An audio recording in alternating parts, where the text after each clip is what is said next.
The quiet hum of suburban life in Willow Creek Estates was something its residents cherished. Nestled between neatly trimmed lawns and rows of identical houses, the neighborhood prided itself on order and predictability. Every day followed a rhythm. Morning jogs, kids riding bikes after school, and the occasional bark of a neighbor's dog. But one sunny afternoon, that peaceful routine came to an abrupt halt. It started with a faint buzzing sound in the distance, almost like a swarm of bees approaching. At first, no one paid much attention. After all, odd noises weren't uncommon in a place surrounded by trees and wildlife. But as the sound grew louder, heads began poking out of windows.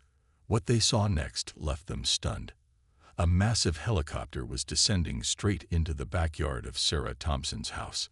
Its rotors spun furiously, kicking up clouds of dust and sending patio furniture tumbling across yards. Sarah, standing casually near her garden fence, waved at the pilot with a grin. She didn't seem fazed by the commotion she was causing. In fact, she looked oddly pleased, as if this were all part of some grand plan. Her nonchalance only added to the confusion rippling through the neighborhood. Neighbors exchanged bewildered glances, unsure whether to laugh, scream, or call the authorities. Mrs. Dawson, who lived 2 doors down, was among the first to react. Clutching her phone, she filmed the scene while muttering under her breath about property values and noise ordinances. Across the street, Mr. Peterson stormed onto his porch, his face red with indignation. "What is going on here?" he shouted, though his voice was drowned out by the roar of the helicopter. Even little Timmy, who usually loved anything mechanical, covered his ears and ran inside, leaving his toy cars scattered on the driveway. As the chopper finally touched down, a group of uniformed individuals hopped out, carrying gear and equipment. They moved with purpose, setting up what appeared to be some kind of operation. To the untrained eye, it looked chaotic, ropes being tossed, radios crackling, and people shouting instructions over the din. The sight sent ripples of panic through the crowd gathering outside their homes. Was there an emergency? Had something terrible happened? But Sarah remained unfazed. Leaning against her fence, she watched the activity unfold with a satisfied smile, occasionally exchanging nods with the crew. This only deepened the mystery. Why was this happening in her backyard? And why hadn't anyone been informed beforehand? Speculation ran wild. Some thought Sarah might have secretly won the lottery and decided to throw an extravagant party. Others whispered about potential illegal activities, their imaginations running rampant. By the time the helicopter settled and the dust began to clear, text messages were flying back and forth in the HOA's group chat. Complaints poured in faster than anyone could keep up with. "This is outrageous," read one message. "Who does she think she is?" said another. The once peaceful neighborhood now buzzed with tension, fueled by unanswered questions and growing frustration. Little did they know, the truth was far more interesting and noble than any of their wildest guesses. The moment the helicopter's rotors slowed down, the neighborhood erupted into a flurry of activity, not because of the drill itself, but because of the outrage it sparked.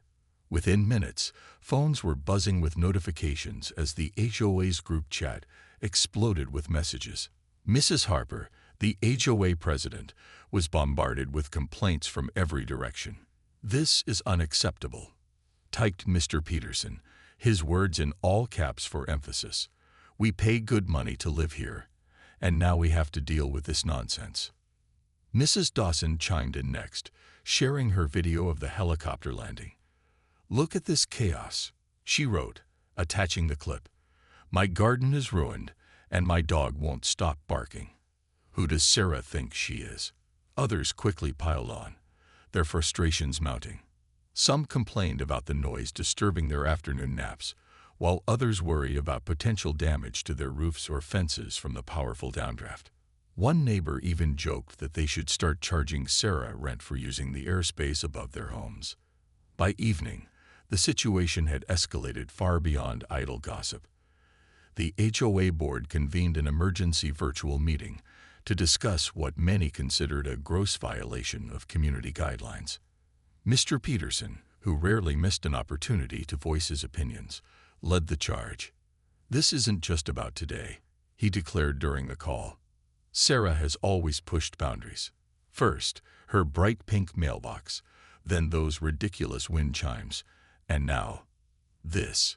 His tone grew more dramatic with each word, as if Sarah's actions were part of some sinister plot to undermine the entire neighborhood.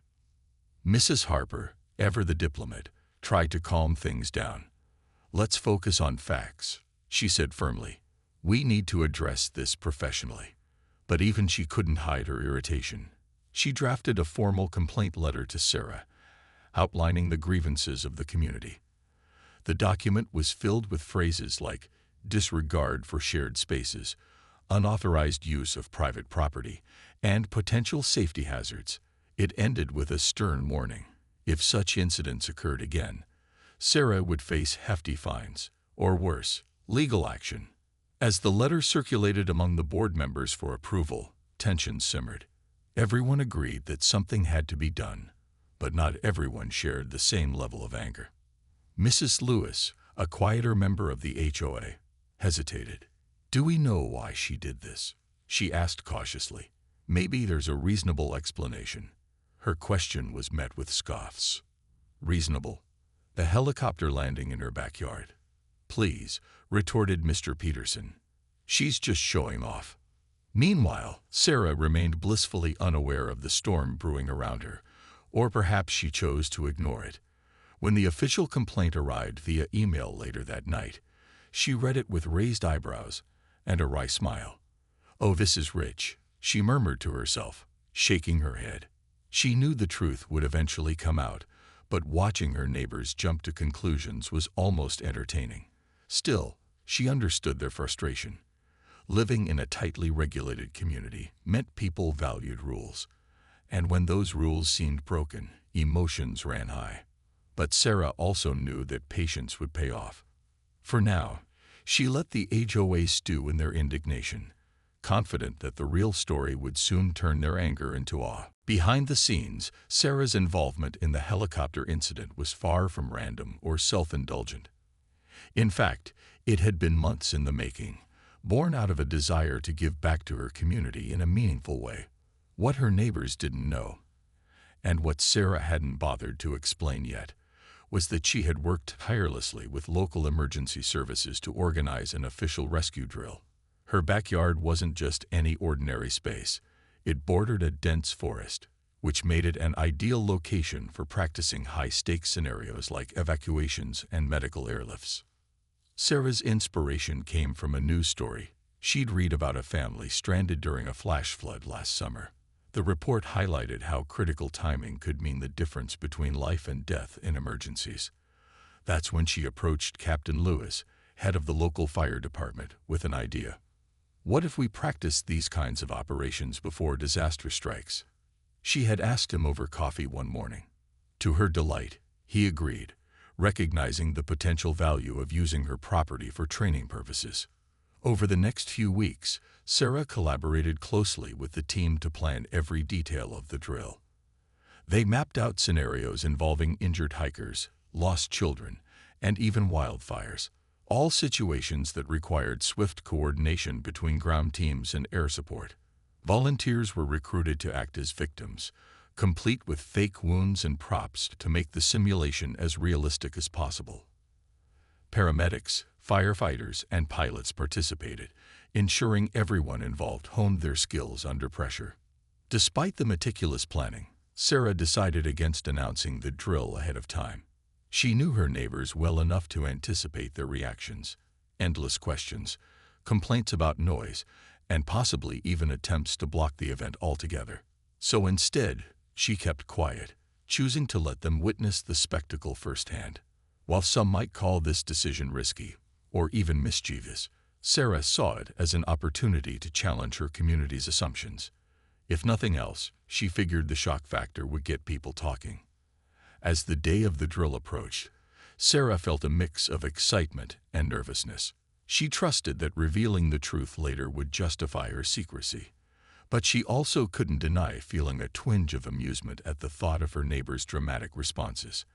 After all, how often did someone turn their backyard into a mini command center for emergency responders? The irony wasn't lost on her either.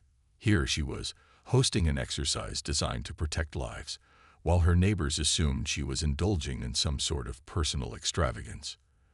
Their outrage, though frustrating, was almost comical. Deep down, Sarah hoped this experience might teach them something valuable, not just about preparedness, but about giving others the benefit of the doubt before jumping to conclusions. For now, though, she stayed silent, letting events unfold naturally. As the dust settled from the helicopter landing and the HOA geared up for confrontation, Sarah leaned back in her chair, sipping tea and mentally preparing for the showdown ahead. Whatever happened next, she knew one thing for certain. The truth would speak louder than any complaint letter ever could. The next morning, Sarah's quiet breakfast was interrupted by a sharp knock at the door. She opened it to find Mrs. Harper, the ever-stern president of the HOA, standing on her porch with two other board members in tow. Their expressions were a mix of irritation and determination, as if they had come to deliver an ultimatum rather than have a conversation. Behind them, a small group of curious neighbors lingered, eager to see how things would unfold. "Good morning, ladies," Sarah said cheerfully, leaning casually against the doorframe. Her calm demeanor only seemed to fuel their frustration. Without waiting for an invitation, Mrs. Harper marched inside, her clipboard clutched tightly in one hand. The others followed suit, glancing around Sarah's living room as though searching for evidence of wrongdoing. "We need to talk about yesterday," Mrs. Harper began, her tone clipped. "Your actions have caused significant disturbance in the neighborhood, and we've received numerous complaints." She held up the formal letter, waving it like a badge of authority. "This is unacceptable, Sarah. You can't just bring a helicopter into your backyard without consulting anyone." Sarah raised an eyebrow but remained silent, letting Mrs. Harper continue. Mr. Peterson, who always seemed to enjoy dramatic moments, chimed in next. "It's not just the noise or the mess. It's the principle of the matter. There are rules for a reason, and you blatantly disregarded them." His voice grew louder with each word, his face turning an alarming shade of red. Mrs. Lewis, the quieter member of the group, tried to mediate. "Maybe there's an explanation," she offered hesitantly, casting a glance at Sarah. But Mr. Peterson cut her off before she could finish. "An explanation? For what?" "A spontaneous helicopter party." Sarah finally spoke, her voice calm but firm. "Why don't you come outside and see for yourself?" she suggested, gesturing toward the backyard. The board members exchanged puzzled looks, but reluctantly agreed to follow her. As they stepped outside, they were greeted by the sight of emergency responders packing up equipment and discussing the drill's outcomes. Captain Lewis stood nearby, overseeing the cleanup. "This is Captain Lewis from the fire department." Sarah introduced him, her smile widening slightly. "He can explain exactly why we're here." The HOA members froze, their earlier confidence faltering as they realized something bigger might be at play. Captain Lewis stepped forward, extending a hand to Mrs. Harper. "Ma'am, let me assure you, this wasn't some reckless stunt," he said politely. "We're conducting a mock rescue operation, a critical training exercise to prepare our teams for real-life emergencies. Your neighbor has graciously allowed us to use her property because of its proximity to the forest.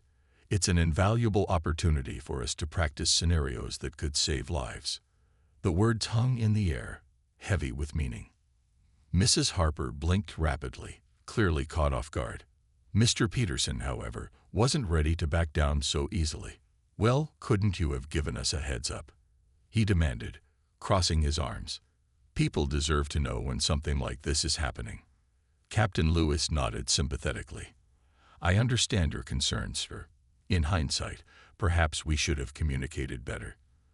But I hope you'll agree that preparing for emergencies is worth a little inconvenience."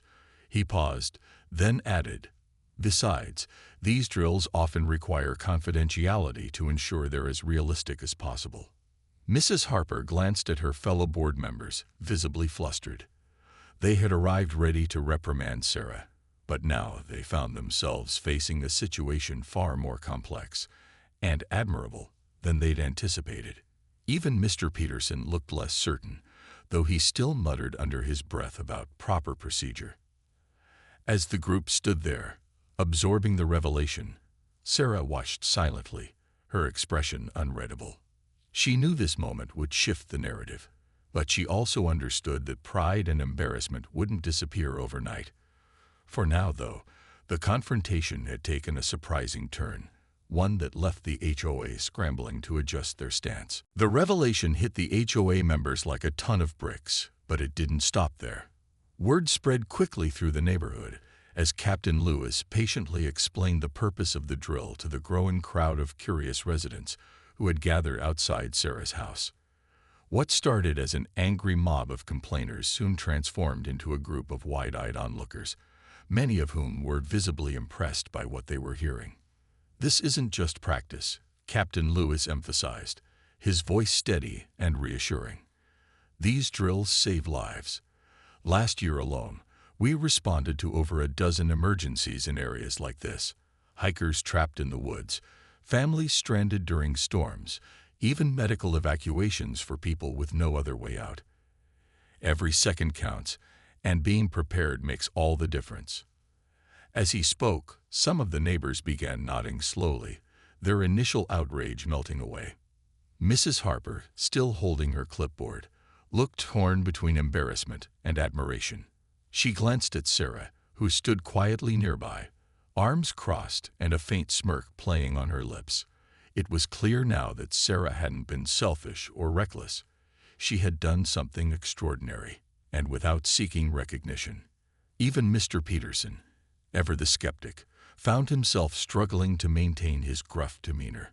"Well, I suppose if it's really about saving lives," he muttered reluctantly, though his tone lacked its earlier venom.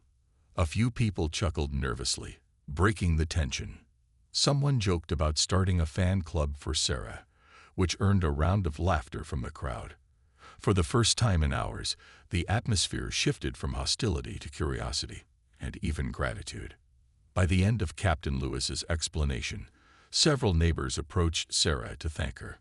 "I had no idea you were doing something so important," said Mrs. Dawson, the same woman who had filmed the helicopter landing with such indignation. "You should have told us," she added, half teasing, though her smile showed genuine appreciation. Others chimed in, offering apologies for jumping to conclusions. One man even suggested organizing a community event to celebrate Sarah's contribution, a far cry from the fines and complaints they'd been threatening just hours earlier. Sarah finally broke her silence, addressing the group with warmth and humility. "I get why you were upset," she admitted. "If I were in your shoes, maybe I would have felt the same way. But I also knew how important this drill was, not just for me, but for everyone here. We live close to the forest, and emergencies can happen anytime. I wanted to help make sure our first responders are ready when they do." Her words struck a chord. The neighbors nodded thoughtfully, realizing that Sarah's actions weren't just about her backyard. They were about protecting the entire community. Even those who had initially griped the loudest couldn't deny the value of what she had done. As the crowd dispersed, conversations buzzed with newfound respect for Sarah and excitement about the possibility of hosting similar drills in the future. Mrs. Harper, regaining her composure, turned to Sarah with an apologetic smile. "We may have overreacted," she admitted sheepishly, "but I hope you understand. We take our responsibilities seriously." She paused, then added, "And perhaps we could use this as an opportunity to rethink some of our policies. Maybe there's room for exceptions when it comes to things like this." Sarah grinned. "I'm glad we're on the same page now," she replied. "Let's call it a learning experience, for all of us." As the day drew to a close, the neighborhood felt different, not just quieter, but closer. The helicopter incident had stirred up more than dust and noise. It had sparked reflection, understanding, and a renewed sense of unity. And while not everyone was ready to forgive and forget immediately, one thing was certain: Sarah Thompson had proven that sometimes breaking the rules could lead to something truly remarkable. In the days following the helicopter incident, the neighborhood of Willow Creek Estates underwent a subtle but noticeable transformation. What had once been a hotbed of complaints and frustration turned into a hub of curiosity and camaraderie. Neighbors who rarely spoke to one another began exchanging smiles and waves, their shared experience serving as an unexpected icebreaker. Sarah, once viewed by some as an eccentric rule breaker, was now seen in a new light, as someone who had quietly put the community's safety above all else. The HOA meeting that week was unlike any other. Mrs. Harper opened the session with a heartfelt apology, acknowledging the board's hasty reaction and praising Sarah for her initiative. "We owe Sarah a debt of gratitude," she said, glancing around the room. "Instead of focusing on what went wrong, let's focus on how we can support efforts like this in the future." Her words were met with murmurs of agreement, though Mr. Peterson still looked mildly disgruntled, muttering something about setting precedents. To everyone's surprise, several residents volunteered to help organize future drills or offer their properties for training exercises. Mrs. Lewis suggested creating a committee to coordinate with local emergency services, ensuring better communication next time. Even Mr. Peterson reluctantly raised his hand to join, though he insisted it was only to keep things fair. The idea gained traction quickly, and before long, plans were underway to make rescue drills a semi-regular event in the neighborhood. Sarah, meanwhile, found herself at the center of attention. Not that she sought it. People stopped by her house to chat, bringing baked goods or simply offering thanks. Some even joked about renaming her street Helicopter Lane in honor of the spectacle. While Sarah appreciated the gestures, she remained modest, deflecting praise whenever possible. "It wasn't just me," she reminded them. "The real heroes are the first responders who work tirelessly to keep us safe." Despite the overwhelming positivity, not everyone was entirely convinced. A small faction of neighbors, led by Mr. Peterson, still grumbled about the lack of prior notice and the potential risks involved. What if someone had panicked? Or what if the helicopter damaged property? He argued during one heated discussion, but his objections fell mostly on deaf ears. The majority of residents agreed that the benefits far outweighed any temporary inconvenience, and besides, no actual harm had come from the drill. As weeks passed, the story of Sarah's backyard rescue operation became a cherished piece of neighborhood lore. Parents used it as a teaching moment for their kids, explaining the importance of teamwork and preparedness. Teachers invited Captain Lewis to speak at the local school, where students peppered him with questions about helicopters and emergency procedures. Even the local newspaper ran a feature on Sarah, dubbing her the accidental hero of Willow Creek. For Sarah, life slowly returned to normal, or as normal as it could be after such an extraordinary event. She continued tending to her garden, chatting with neighbors, and occasionally teasing Mr. Peterson about his helicopter phobia. But deep down, she felt a renewed sense of connection to her community. The incident had reminded her that people weren't always as rigid or judgmental as they seemed. Sometimes, all it took was a little perspective to bring them together. And so, the neighborhood moved forward, carrying lessons learned from the chaos of that sunny afternoon. Rules still mattered, of course, but so did flexibility, empathy, and the willingness to embrace the unexpected. For Willow Creek Estates, the helicopter incident wasn't just a story to tell. It was a turning point that brought them closer than ever before. The helicopter incident became more than just a fleeting moment of chaos. It left a lasting mark on Willow Creek Estates, shaping the way its residents thought about rules, community, and the unexpected twists life could throw their way. Over time, the story evolved into something almost legendary, recounted at block parties, HOA meetings, and even holiday gatherings. It was the kind of tale that brought laughter, reflection, and sometimes a bit of friendly teasing, especially when someone mentioned Mr. Peterson's infamous helicopter phobia. For Sarah, the experience cemented her place as a beloved figure in the neighborhood. She wasn't just the quirky woman with pink wind chimes anymore. She was the one who had turned her backyard into a training ground for heroes. Her actions sparked conversations about balancing personal freedom with collective responsibility. The HOA, once rigid and uncompromising, began revisiting its policies to allow room for exceptions in cases that benefited the greater good. Mrs. Harper even joked during one meeting that they might need to create a Sarah clause in the rulebook, a nod to the idea that extraordinary circumstances sometimes called for extraordinary measures. But perhaps the most significant change was the shift in mindset among the residents themselves. Before the drill, many had viewed the HOA guidelines as sacred, unyielding commandments carved in stone.